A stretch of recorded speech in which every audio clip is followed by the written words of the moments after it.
প্রধান উপদেষ্টা, শিক্ষা উপদেষ্টা, শিক্ষার্থী উপদেষ্টা নাহিদ ইসলাম, ইউজিসির সদস্য এবং ঢাবির ভিসি সমন্বয়ে 7 কলেজের শিক্ষার্থীদের প্রতিনিধি টিমের সাথে তাৎক্ষণিক উচ্চ পর্যায়ে মিটিং এর মাধ্যমে এই ঘটনার সমাধান করতে হবে।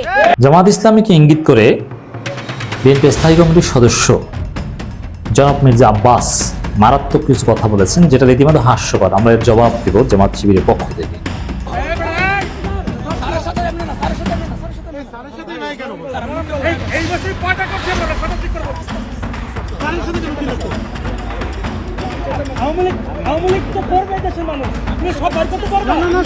বাংলাদেশে ঢুকে ভারতের কয়েকজন নাগরিক একজন বাংলাদেশিকে প্রকাশ্যে, বুঝছেনই তো, কুপিয়ে হত্যা করে রাখা গেছে। ঢাকা বিশ্ববিদ্যালয় এবং অধিভুক্ত 7 কলেজের শিক্ষার্থীদের সংঘর্ষ থামাতে মধ্যরাতে রাস্তায় নামে বৈষম্য বিরোধী ছাত্র আন্দোলনের অন্যতম সমন্বয়ক হাসনাত আব্দুল্লাহ। নিউ মার্কেট এলাকায় ঢাকা কলেজের সামনে শিক্ষার্থীদের কাছে যান তিনি, কিন্তু শিক্ষার্থীদের কাছে খুব একটা সুবিধা করতে পারেননি হাসনাত। আমাদের দেশের আসলে এটাই একটা স্বভাব। আমাদের স্বভাব হচ্ছে যে আমরা কখনো কোনো মানুষকে স্মরণে রাখতে পারি না। যারা দেশের জন্য লড়াই করে, সংগ্রাম করে, তাদেরকে আমরা একটুতেই বিভিন্ন জায়গায় বিতর্কিত করে ফেলি। রাজনীতির ময়দানে আসছে নতুন দল। কে হবেন দলনেতা, কারা থাকছেন দলে, নতুন রাজনৈতিক দল কতটা প্রভাব ফেলবে রাজনীতিতে, সত্যি কি আসছে নতুন দল? আসসালামু আলাইকুম। বাংলাদেশের রাজনৈতিক প্রেক্ষাপট বা রাজনৈতিক পরিস্থিতির উপর বিশ্লেষণ করে আপনাদের সামনে কিছু গুরুত্বপূর্ণ ভিডিও ফুটেজ নিয়ে হাজির হয়েছি। এমনকি দর্শক, আমি আশা করছি যারা ভিডিওটি অন করেছেন তারা ভিডিওটি না টেনে সম্পূর্ণ মনোযোগ সহকারে দেখবেন, তাহলে এই ভিডিওর মূল রহস্য বা আসল ঘটনাগুলো জানতে বা বুঝতে পারবেন। তো প্রিয় দর্শক, আমি আর বেশি কথা বাড়াবো না, চলুন দেখে আসি আজকের সেই কাঙ্ক্ষিত ভিডিওগুলো। তবে তার আগে বলি, যারা এখনও চ্যানেলটি সাবস্ক্রাইব করেননি তারা সাবস্ক্রাইব করে পাশে থাকা বেল আইকনটি বাজিয়ে দিবেন, আর যারা ইতিমধ্যে সাবস্ক্রাইব করে রেখেছেন তাদেরকে অসংখ্য ধন্যবাদ। তো চলুন দর্শক, একটা লাইক দিয়ে আমরা ধারাবাহিকভাবে সকল ভিডিওর বিস্তারিত আলোচনা দেখে আসি। প্রধান উপদেষ্টা, শিক্ষা উপদেষ্টা, শিক্ষার্থী উপদেষ্টা নাহিদ ইসলাম, ইউজিসির সদস্য এবং ঢাবির ভিসি সমন্বয়ে 7 কলেজের শিক্ষার্থীদের প্রতিনিধি টিমের সাথে তাৎক্ষণিক উচ্চ পর্যায়ে মিটিং এর মাধ্যমে এই ঘটনার সমাধান করতে হবে। 6. ঢাকা বিশ্ববিদ্যালয়ের সংশ্লিষ্ট এরিয়াতে সিটি কর্পোরেশনের জনসাধারণের জন্য উন্মুক্ত করে দিতে হবে। আপনারা জানেন 7 কলেজ 2017 সালের পর থেকে, অধিভুক্ত হওয়ার পর থেকে 7 কলেজের শিক্ষার্থীরা বারে রাস্তায় নেমেছে, বলেছে আমাদের সংকট নিরসন করেন। আমরা বারবার বলেছি এই যে শিক্ষার্থীকে বারে মুখোমুখি দাঁড় না করিয়ে, এই সংঘাত না তৈরি করে এই বিষয়টির একটা সৃজনশীল সমাধান আপনারা দেন, কিন্তু এই সৃজনশীল সমাধান যতদিন পর্যন্ত দেওয়া না হবে এই সংঘর্ষ কিন্তু চলতেই থাকবে। এই কথা কিন্তু আমরা স্পষ্টভাবে বলে দিতে চাই। তাই আমরা বলছি অতি সত্বর 7 কলেজের এই যে সংকট, সেই সংকটের সমাধান করতে হবে।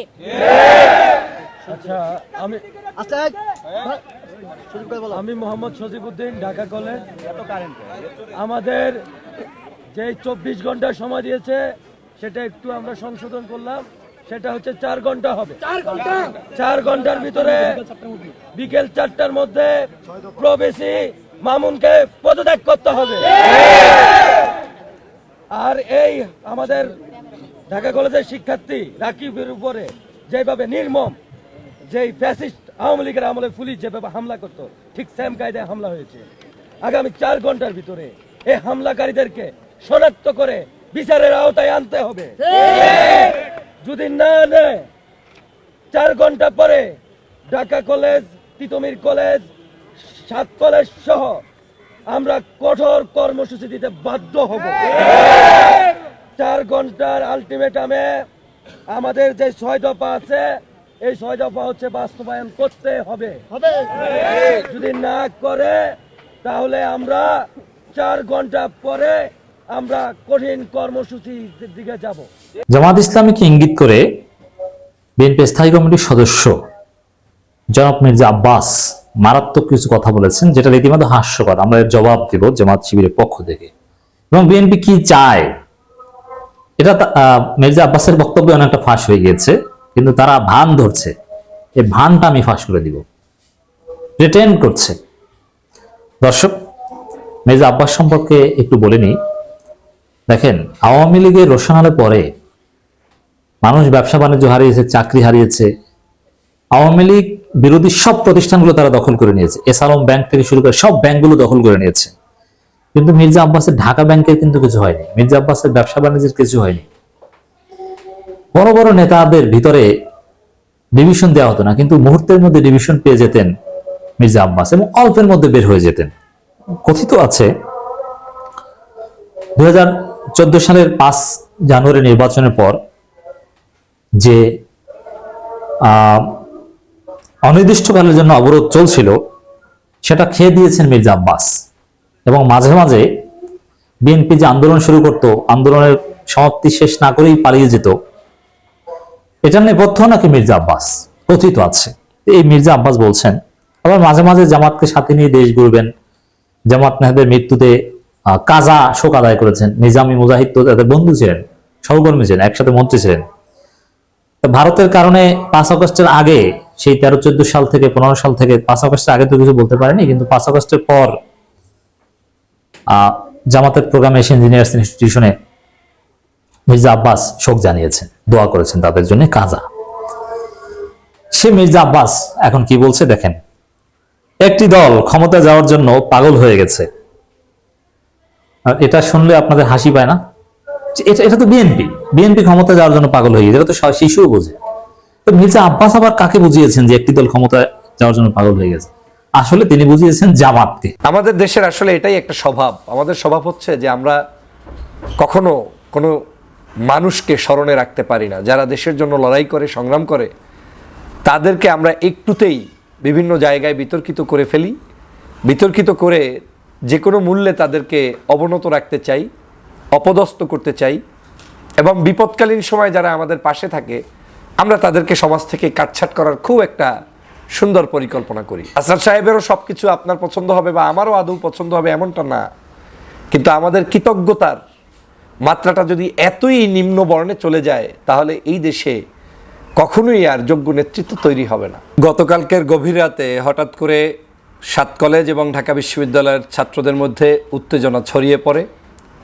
এই উত্তেজনা নিবারণ করতে সেখানে উপস্থিত হন বৈষম্য বিরোধী ছাত্র আন্দোলনের বর্তমান আহ্বায়ক হাসনাত আবদুল্লাহ। আমরা দেখেছি হাসনাত আবদুল্লাহকে অত্যন্ত সাহসিকতার সাথে ছাত্র ভাইদের কাছে সেখানে গিয়ে দুই পক্ষকেই এই ধরনের সংঘাত কিংবা রাতের বেলার একে অপরের সাথে তুমুলভাবে ঝগড়ায় লিপ্ত হওয়া কিংবা ধাওয়া পাল্টা দেওয়াকে থামানোর জন্য তিনি গিয়েছেন। তার সাথে আর কয়েকজন সাহসী যোদ্ধা সেখানে গিয়েছেন। আমি আন্তরিকভাবে এটাকে সাধুবাদ জানাই। বাংলাদেশের প্রেক্ষাপটে এরকম একটি পরিস্থিতিতে নিশ্চয়ই অনেক নেতারাই দেখবেন সময়ের সুযোগ খুঁজে পালানোর চেষ্টা করবে, কিন্তু এই বৈষম্যবিরোধী আন্দোলনের সংগ্রামী যে আহ্বায়ক রয়েছেন তিনি সেখানে নির্দ্বিধায় বুক উঁচিয়ে গিয়ে উপস্থিত হয়েছেন। তার ব্যক্তিগত জীবন নিয়ে, রাজনৈতিক কর্মকাণ্ড নিয়ে কিংবা তার সদালাপী মনোভাব কিংবা তার আচরণ নিয়ে কারো না কারো আনন্দ থাকতে পারে, আবার কারো না কারো বিরক্তও থাকতে পারে, সেটা ভিন্ন আলোচনা। যে কোনো ব্যক্তি রাজনীতি করতে আসলে তাকে নিয়ে সমালোচনা থাকবে, আলোচনা থাকবে, এটাই স্বাভাবিক। কিন্তু যে সাহসিকতা তিনি দেখিয়েছেন এবং প্রত্যেকটা ইস্যুতেই তিনি যেভাবে মাঠে নেমে সামনে দাঁড়িয়ে সবাইকে নিয়ন্ত্রণ করা, নিবারণ করা কিংবা বুঝ দিয়ে সংযত আচরণ করার জন্য উদ্বুদ্ধ করছেন, সেটা অবশ্যই প্রশংসনীয়। গতকালকে রাতে আপনারা প্রথমে যে দৃশ্যটা দেখছেন এটা হচ্ছে ঢাকা বিশ্ববিদ্যালয় এবং 7 কলেজের শিক্ষার্থীদের মধ্যে যখন সংঘর্ষ একটা ব্যাপক পর্যায়ে চলে গেল, পুলিশ বিজিবি মানে একটা অস্থির অবস্থা। এটা সম্ভবত বিজিবি আসার আগে আমরা যে দৃশ্যটা দেখছি, হাসনাত তার দায়িত্ববোধের জায়গা থেকে, যেহেতু তিনি একজন প্রধান সমন্বয়ক বা এই মুহূর্তে সো পপুলার অ্যাজ এ কী বলা হয় ক্যারেক্টার, প্লাস ঢাকা ইউনিভার্সিটির সে ছাত্র সাবেক, তো স্বাভাবিকভাবে এরকম পরিস্থিতিতে তারাই যায়, সার্জিসও ছুটা যায়। তবে কালকে সার্জিস যায় নাই, হাসনাত গেছিল। তো যেমনে গেছে পরিস্থিতির এমন হয়েছিল আরেকটু থাকলে হাসনাতের উপর 2-4টা কিল ঘুষি পড়তে কিন্তু মিস হতো না। পোলাপান যে টেম্পারে উঠছিল, হাসনাতও বুদ্ধিমান ছেলে, পরিস্থিতি বুঝা ভাইগা গেছে অনেকে বলছেন, বাট আমি দেখছি ভাগে নাই, সে তার গাড়ি থেকে ওরা চলে গেছে, বা সাথে সম্ভবত আরও বন্ধুবান্ধবরা ছিলেন। যাই হোক, ঘটনার প্রেক্ষাপট কি, যেহেতু ছাত্রদের মধ্যে সার্জিস হাসনাতদের একটা মান্যতা আছে, মিনিমাম লেভেলে সবাই তাদেরকে মানে, তো সেই আত্মবিশ্বাসে বলিয়ান হয়ে দুই পক্ষকে নেগোসিয়েট করার জন্যই হাসনাত গিয়েছিলেন। তো রাত 12:30টার দিকে নীলক্ষেত এলাকায় আসে। এ সময় ঢাকা কলেজের শিক্ষার্থীদের সাথে কথা বলতে গেলে প্রথমে তারা তাকে পাত্তা দেয়নি বা কথা বলেনি। এরপর হাসনাত উভয় পক্ষকে যে মুরব্বী হিসাবে, না ওই মুরব্বী না, মুরব্বী এটা না, এটা হচ্ছে আমাদের কুমিল্লার আমার খুব কাছের হুজুর, দোয়া করবেন, হ্যাঁ, আমার খুবই পছন্দের একজন মানুষ। যাই হোক, এটা আলাদা টপিক। কোয়েলিতাম নেই কুমিল্লার ভাষায়, যা কোয়েলাই। হাসনাত যখন উভয় পক্ষকে শান্ত করার চেষ্টা করছেন, তো উভয় পক্ষের তোপের মুখে পড়ছে হাসনাত, কারণ পোলাপাইন লড়াই চাই, লড়াই করে বাঁচতে চাই, এই মেন্টালিটিতে কিন্তু রাত্রেবেলা মাঠে নামছে। আচ্ছা, তো এই সময় ঢাকা বিশ্ববিদ্যালয়ের শিক্ষার্থীরা হাসনাতকে উদ্দেশ্য করে ভুয়া এসেছে ফুটেজ করে এসেছে। এরপরে ঢাকা কলেজের পোলাপাইনও আপনার এই আবার স্লোগান দেয়। এরপরে সংঘর্ষ এলাকা ছেড়ে তাড়াহুড়ো করে তিনি ক্যাম্পাসের দিকে চলে যান। এর আগে আপনার ঢাকা কলেজের সামনে থেকে মুক্তি এবং গণতন্ত্র তরুণের সামনের দিকে পৌঁছান 7 কলেজের শিক্ষার্থীরা। রাত ভর আমরা যা দেখছি, কোথাও না কোথাও আমরা এই দৃশ্য দেখতে চাইনি। সায়েন্স ল্যাব থেকে শুরু করে পুরা ওই এরিয়াটা, ক্যাম্পাস এরিয়ার আশেপাশে যা ছিল হুলস্থুল। তবে সমন্বয়করা কতটুকু ক্যাপাবিলিটি রাখেন, তারা ভবিষ্যতের রাজনৈতিক দল করবেন, হাসনাতরা একটা পরিস্থিতিকে কিভাবে মোকাবেলা করতে পারবেন না পারবেন, গতকালকে কিন্তু এটা একটা ট্রেইলার আমরা মনে হয় দেখে ফেললাম। রাজনীতি করতে গেলে আপনার ভয়েস এরকম আঙ্গুল দিলে মোটামুটি আপনার অনুসারী যারা বসতে হবে, উঠতে হবে, নাহলে আপনি মাঠ কন্ট্রোল করতে পারবেন না। যেমন ডক্টর ইউনূস সরকার এই মুহূর্তে তিনি ভদ্র মানুষ, পুলিশ এখন মানবিক পুলিশে পরিণত হয়েছে। তো পরিণতি কি? দেশ এখন ক্রস ফায়ার নাই, ছিনতাইকারীরা ভাল লাগছে আপনার টাকাটা দেখা ভাই দিয়া দেন, না দিলে একদম ভরা দিবে এরকম, হ্যাঁ, যা খুশি তাই করতেছে। কেন? পুলিশ যদি বেশি মানবিক হয়ে যায় পরিস্থিতি এরকমই হবে। বাস্তবতা কিন্তু এইটাই। তবে কিছু কিছু জায়গায় পুলিশের হিসাবটা আলাদা। আইন শৃঙ্খলা বাহিনীকে শক্ত হাতে ব্যালেন্স করতে হয়, সারা পৃথিবীর এটা আছে। সরকারকে প্রশাসক যদি নরম হয় তাহলে আপনার বুঝতে হবে যে এখানে অনেক কিছু ইমব্যালেন্স হয়ে যাবে। তো আমাদের যিনি আগামী দিনের প্রশাসক হিসেবে হয়তো বা সার্জিস হাসনাতরা তারা যাবে, তো তারা এই শিক্ষার্থীদেরকে আসলে কতটুকু কন্ট্রোলে রাখতে পারবে। রাজনীতির ময়দানে আসছে নতুন দল।